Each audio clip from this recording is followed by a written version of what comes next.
Hello and welcome to Paper Plays Julie K.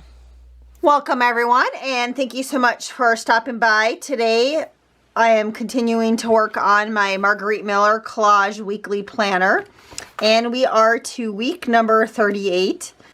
And for this week, the prompts are something you look through. And so again, I grabbed a couple things from my stash. And I found two things when I was going through my kind of random bits and pieces pile. I came across this piece of paper, and it's from Graphic 45. It was from the Safari Adventure collection. And when I looked at this sheet, they had the cute little binoculars right here, which you look through, or else the camera, which you look through. And so I did cut out the camera, but if I want to, I can always come back and cut out the binoculars. So I have that for something you look through, but other things that I had in my head too is you can look out the window was another idea that I had, but I just happened to come across this sheet first before I found anything with a window on it.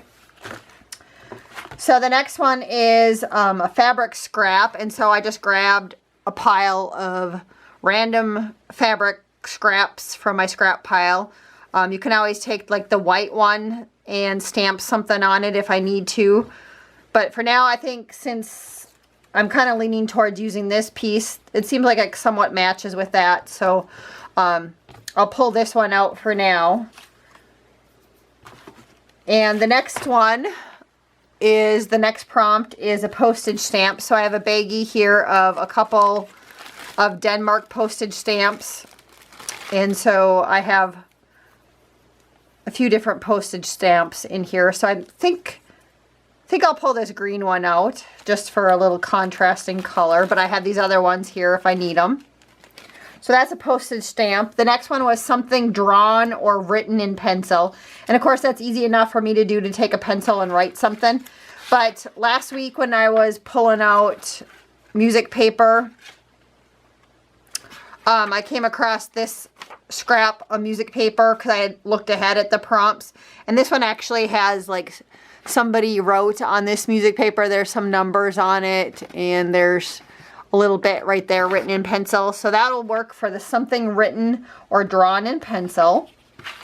And then it says a piece of jewelry. So I have this broken piece right here of some rhinestones. Or I also found this little hair clip with some pearls and some rhinestones on it. So I think I'm going to use this hairpin and just stick it over the top of the page for the piece of jewelry. And then the bonus is a piece of lined paper or graph paper. And so I did go through, I do have a little envelope that I keep like scraps of lined paper. And so a couple weeks ago, I think I had some blue scrapbooking paper that I had this left over on. But I also came across this lined paper. There's a yellow one and this red one, and just kind of seeing that there's some red in here. I think I might just stick this piece out for lined paper, but I also have some scrap graph paper. A long time ago, my dad rescued a whole bunch of these notepads that have graph paper on them. The building where he worked, the architects were retiring, and so they just threw all their stuff. It's like, so he rescued them thinking that they'd work good just even for, you know, paper that you write down notes, you know, your shopping lists and stuff. And I still have some because I've used it in some of my junk journal stuff. And so I still have a pad or two of this left. So I do have this graph paper I can pull from. And then I also have, like I said, I have this big envelope full of lined paper and graph paper that I use, you know, when I junk journal. So, so I can pull from there, but I think I'm going to lean towards that.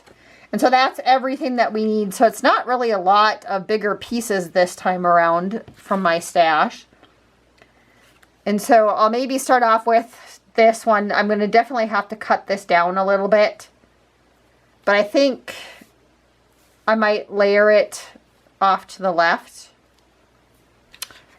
Fabric scrap, I'm not quite sure yet where I want to put that. So here is the something you look through.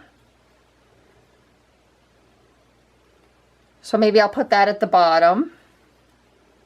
I can still see pencil marks, so I'm still good there. The postage stamp and like I said, the piece of jewelry I'm just going to stick over the top. So next I have this lined paper. So maybe I can either stick that there maybe. That would work. I can still see some of the pencil marks on here. And so I'll stick the jewelry up here. So that'll go up here. And so I have this postage stamp, which, you know, you could stick that anywhere. You know, up there. So the fabric scrap, what I'm thinking is maybe I'll cut this down and maybe I'll use part of it as a tab on the side. And then I can use the little scrap just to fill in this little corner right here that doesn't have anything. And so then I think I would have everything on here, including the bonus. So I'm going to go ahead, cut down the lined paper a little bit. Or not the line, the music paper. I'll cut this down to make a tab, because I think that would be kind of cute on the side. And glue these down. And then glue a scrap here. And then I'll kind of see where I want to put the postage stamp, because it could go down here or up here. So I'll just wait until I get all this stuff glued down. And then I still feel like I'm missing something, so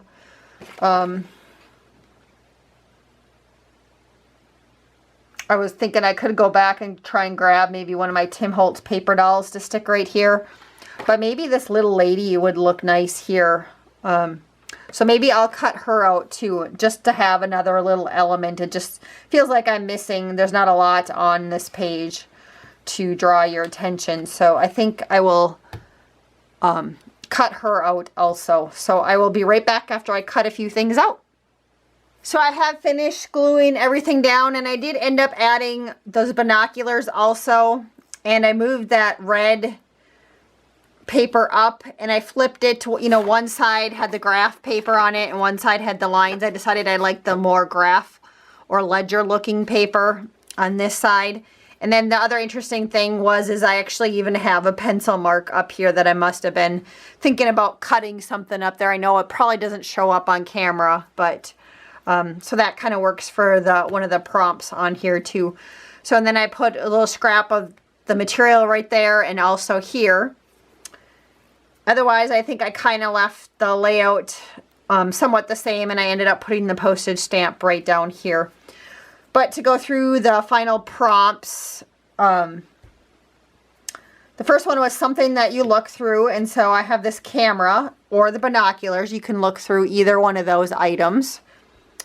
Fabric scrap, so I have this scrap fabric back here, and then I also used it as a tab. I really like the tab portion of this one.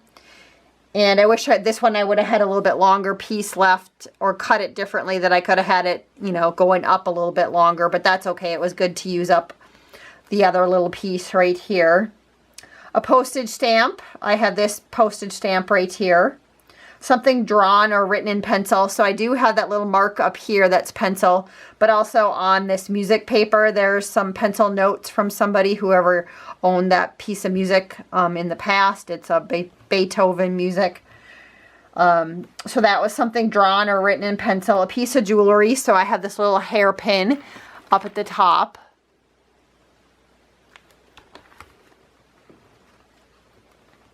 For a piece of jewelry, and the bonus is a piece of lined paper or graph paper. So I have that paper right there, that red paper that I will use for that. And so I'm going to call that layout good. And then of course I did end up adding this little lady that came from the scrapbooking paper where the binoculars and the camera came from. I ended up adding her too, just as another little focal point on there. It could be kind of a little layout, thinking about her going on a safari adventure or something. So just to add a little bit more of a focal point to that page. And so that is my final layout for week number 38. I really appreciate everybody so much for watching this week. I hope you guys are all doing well, and I hope to see you back next week for week number 39.